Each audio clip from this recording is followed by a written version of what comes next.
Nggak usah ngelihat Madinah sekarang saja. Dunia ini kan sudah bergerak. Tahun 80-an, masyayikh kita masih boleh ngajar di Mekah, Madinah. Tapi diam-diam buat majelis. Terakhir tuh Said Muhammad Alawi Al-Maliki. Tahun sebelum-sebelumnya juga masih.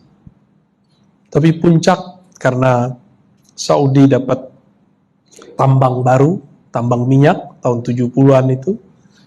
Maka dia karena sudah buat kesepakatan dengan keluarga Ahlus Syekh.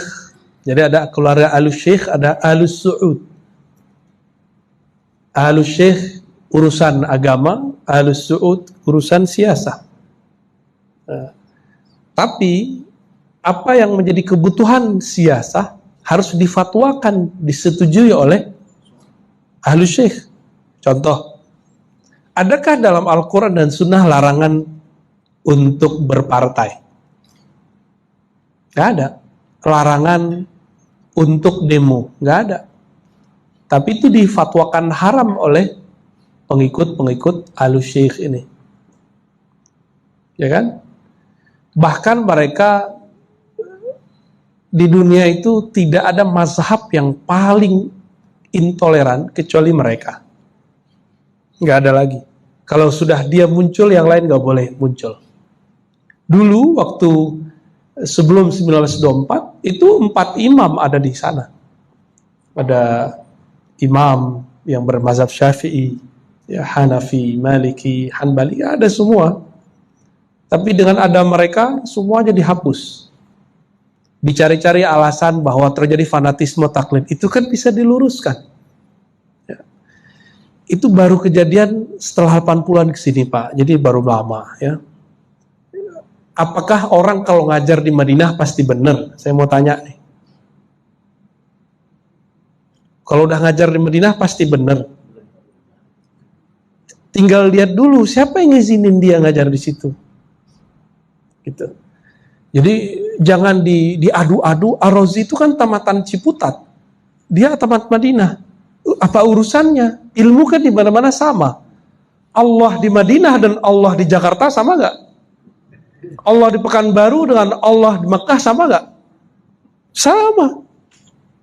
Yang rajin belajar di sini, ilmunya akan lebih banyak daripada orang yang malas belajar di Haramain. Sama, Pak. Di sana belajar ruqyah, pulang-pulang ya jadi ahli ruqyah. Di sana belajar zikir, pulang-pulang jadi mursyid. Di sana belajar baca kitab, ya pulang-pulang jadi mu'alim. Ngapain di sana? Ya sama, di sini dia ngapain, begitu juga. Jadi branding ini jangan kemudian memangkas logika kita. Ya. Coba tanya mereka itu, khatam nggak dia Sahih Bukhari, Muslim, Abu Daud, Tirmizi? Jujur aja. Ya. Kalau dia khatam, dia kan nggak berani. Ngaku-ngaku ya bermanhaj sunnah, tapi Sahih Bukhari pun entah kapan khatamnya dia. Sahih Muslim apalagi. Taruh kita adu hadis ini bengong dia. Ya, jadi yang begitu-gitu tenang, Pak. Dalil kita lengkap semua lah, insya Allah. Bapak mau dalil jingkrang, saya punya. Dalil memanjangkan sarung celana, kita punya juga. Dalil berjenggot, kayak kami berdua nih, bertiga, ada kita. Oh, antum punya, Tad. Dalil tak berjenggot kayak Bapak juga ada, ya. Tapi dalilnya bukan dalil langsung, ya. Jadi bagaimana caranya? Bapak setelah melihat seperti itu, tinggal dilihat mana yang harus aku dengarkan. Jangan semua didengarkan. Ciri-ciri orang murid yang baik, dia mendengarkan yang penting didengarkan. Min husni islamil mar'i tarkuhu ma la ya'ni. Sudah hafal semua kan? Seorang muslim ideal, dia mengerti mana yang perlu dia dengar, mana yang nggak perlu didengar. Kalau Bapak dengerin ini bikin ragu, nggak usah dengerin. Tapi kalau nambah wawasan, dengerin aja. Bapak mau gak berguru kepada orang yang mengatakan orang tua Nabi masuk neraka? Mau gak? Kurang ngajar gak itu orang? Bagi saya dia kurang ajar itu, yang siapapun orangnya. Oh, ini hadis Sahih Muslim. Itu hadis Sahih Muslim riwayatnya ahad. Dan kata abun di situ, abi wa abaka finnar, itu maknanya juga dijelaskan dalam tafsir. Bahwa ab bisa berarti kakek, bisa berarti paman. Kita udah jelaskan. Kita udah jelasin, dia nggak terima. Enggak, lafaznya abun ya, sudah lewat ente ya. Berarti dia lama di sana nggak ngerti bahasa Arab juga. Tanya ke teman-teman kita itu, jujur aja.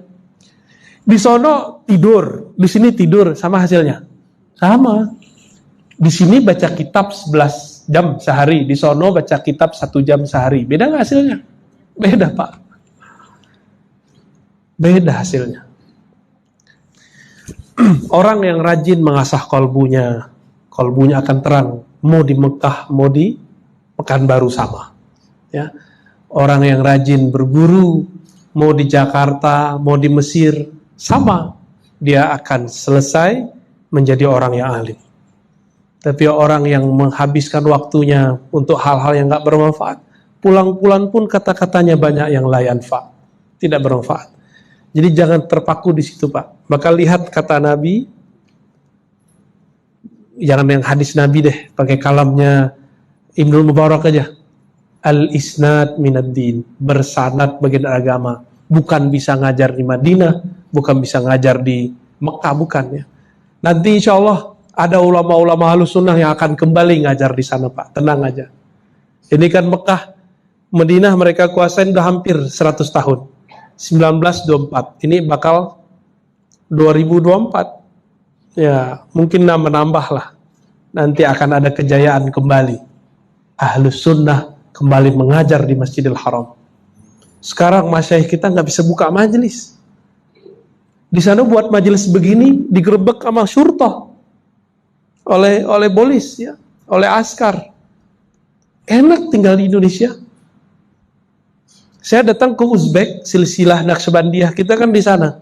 Ziarah di kota Bukhara, kita ziarah, alhamdulillah full semua silsilah kita ziarahin. Bertemulah kemudian pas keluar di makomnya Imam Maturidi, Imam Ahli Sunnah, karena Asy'ari Maturidi. Ini Imam Maturidi. Ada Habib di situ, ada muridnya Habib, ya, Habib Mahmud dan muridnya. Saya tanya, tudarris amla? Dia jawab, la. At-tadris huna mamnu illa liman kana lahu iznun rasmiyun min ad-daulah. Wah, ribet, Pak. Mengajar dilarang di sini kecuali dapat izin resmi dari daulah, dari negara. Bapak-bapak buat majelis nih, bisa ditangkap. Apalagi di bawah Uzbek udah ada Afgan yang lagi sekarang konflik besar. Mereka hati-hati, Pak. Kawan saya pakai kopiah, mirip sama kopiah Taliban. Langsung ditahan 1,5 jam pas di imigrasi.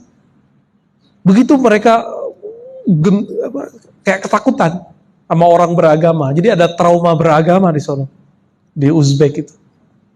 Kita mau bikin maulid, mau bikin apa, bebas kita, bersyukurlah. Walaupun kita nggak sepakat dengan pemerintah berapa hal, kritik aja, nggak usah kemudian ayo kita berontak, kan nggak juga kan. Ya. Jadi gitu aja, Pak. Bapak lihat siapa yang mazhabnya Syafi'i, akidahnya Ahlus Sunnah Asy'ari, bertasawuf, udah itu yang didengerin. Cari-cari masalah kalau dengerin dia lagi tuh, ya. Udah jelas dia ngomong kurang ajar tentang keluarga Nabi Sallallahu Alaihi Wasallam, masih kita dengerin, ya.